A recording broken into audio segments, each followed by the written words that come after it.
Now I'm preparing to cut along this white line. I have a white marker that I made that line with, and this part over here is the part that I want. This part will be left over on this side. So I measured my distance from here to here and put a mark, and I did the same on this side from here to here and put a mark. Then I took this square. Now the square is virtually no good because none of this is straight, but I just used that straight edge to draw a line from this white mark to that white mark. And now I have a line that should be very close to what I'm looking for. There's a metal strip on this side. And it's pretty tough stuff. I was having a tough time getting the bandsaw to cut through there, so I'm going to try to snip it first, and then we'll make the cut. That went a lot quicker than the bandsaw did. And I'm going to do the same on this side as well, as soon as we can get it separated.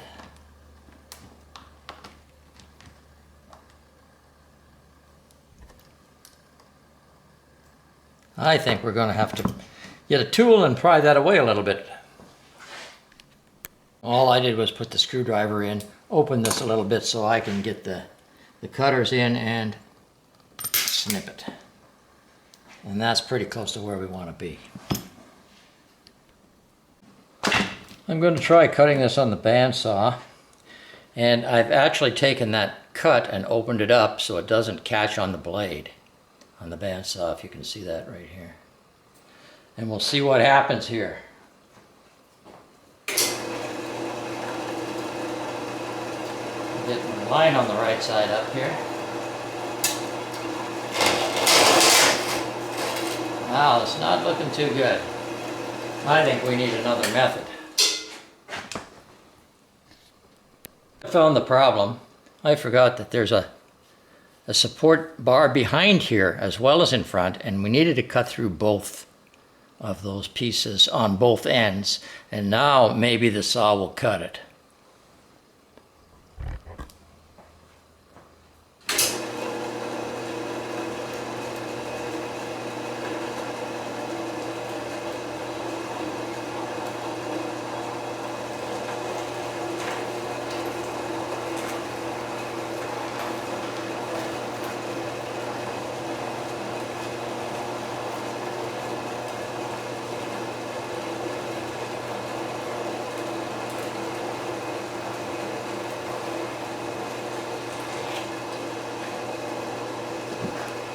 Well, that looks like a pretty smooth job there. And the rubber cuts nice and easy. We just have to cut these things first with the metal shears, and that seemed to work pretty good. I've got a piece of 1-inch square tubing here. It's hollow. And I have drilled some holes here. And there's another one that you can't see right here. And I'll show you where those go in a minute. But what we've done is we've put tapped holes in here in 3 places, here, here, and here. And we got the dimensions for the distance between those holes off of the accordion. Here, here, and also here. I'm going to be using 440 screws to do this. If I had perhaps an aluminum bar, I could have maybe used sheet metal screws, but I couldn't find any number 4 sheet metal screws, which is what it would take to go through these tiny little holes that they've put in here. So anyway, we decided to go with the tapping, and we'll show you where this goes. Before I even decided I was putting the accordion strip on there, I had made up this little plate just made out of sheet metal. There were a couple of holes here. There was nothing in these holes. That's the way the lathe came. So I put a couple of holes in the sheet metal plate, put it on, put some screws in, and that helped to keep this whole area clean because I could just take it all off in one sweep instead of having to dig inside here and over here. So I'm going to keep that plate on, just like that. And I'm going to take that 1-inch square bar and put it on top. So now these holes line up with the holes in the plate, and they're going to go into those two tapped holes, which are 8mm holes. And then the holes that I've drilled and tapped in here with for the 440 screws will secure the accordion to this bar. This is not screwed down yet. It might not be quite in the right spot, but you can see where I have attached it here. I had to use a small washer on the head of this screw because that hole was larger. These other two screws just fit nicely into the holes. And we'll put the top bolts in now and see what it looks like. I have a few tweaks to make on this, but just to test it out, I put it on here. See how much accordion room we really have. Now, right now I just have a couple of these little round magnets holding it against this back plate. I don't know when they'll pop off, but I'm sure they will if I wind far enough. There it goes. But rarely I'm going to come back this far, and if I do, I can always disengage this and move it out of the way and go back farther if I want to. Meanwhile, I'm concerned about these magnets here picking up chips, so what I'm thinking about doing here is to embed these magnets in a piece of plastic or something that won't transmit the magnetic field through, so that it doesn't get really messy around these things. And we'll proceed to do that. For the end that attaches near the headstock, I've got a piece of nylon, and it's the same length as the bar on the other end. Those magnets work. And we're going to recess these magnets. There we go. We're going to put some, these are 3/4 inch magnets, so we'll use a 3/4 inch end mill, and we'll recess them into the nylon. So there won't be a whole lot of room for anything to stick to them that comes flying off the lathe. Now in my case, if we go over to the lathe, you'll see why I put a little step on this one end. And take a look over at the lathe.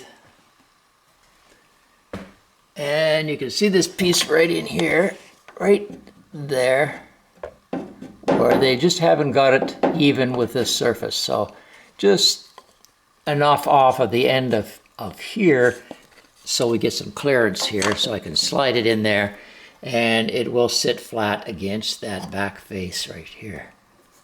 So we're going to do those pockets right now and put the magnets in.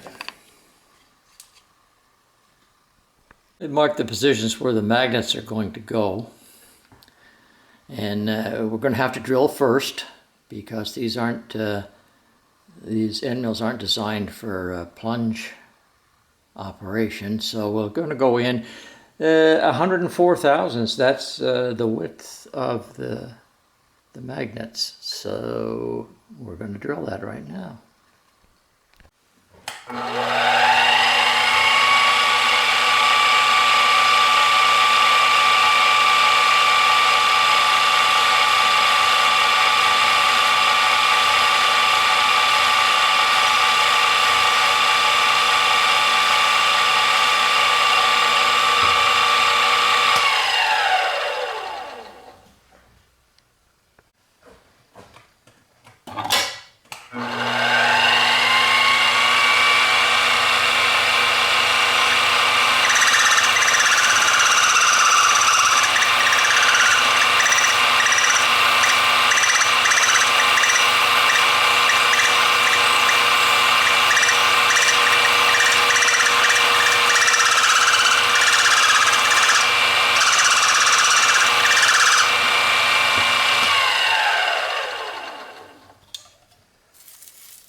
You can try a magnet in there and see if it comes flush.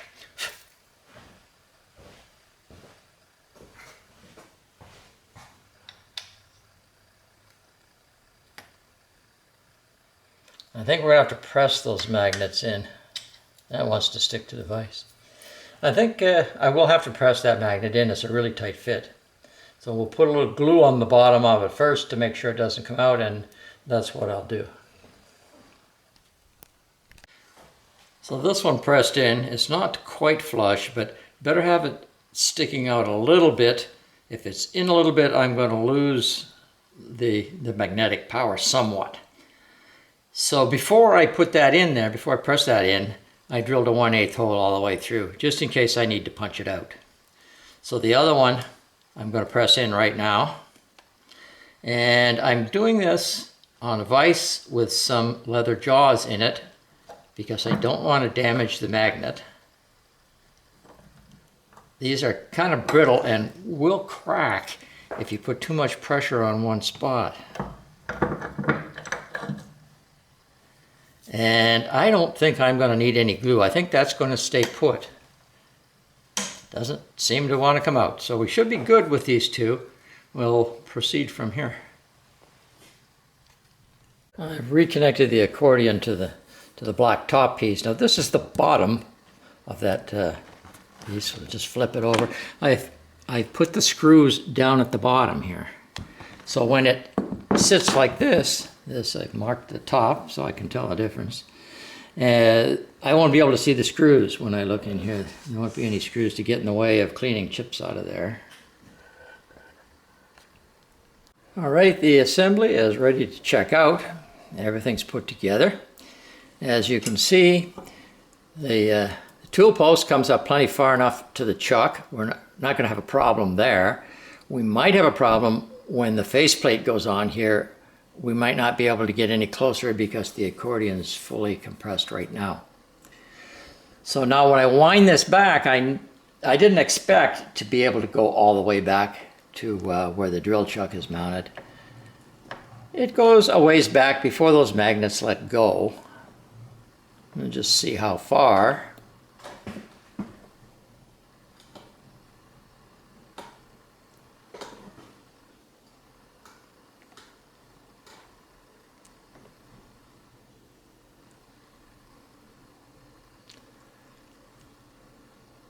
Wow, I'm surprised it hasn't let go. There we go. So if I want to get back farther, I think I might have to put a third magnet on here, and that just might do it. And that's about it. I think the project is pretty well done here.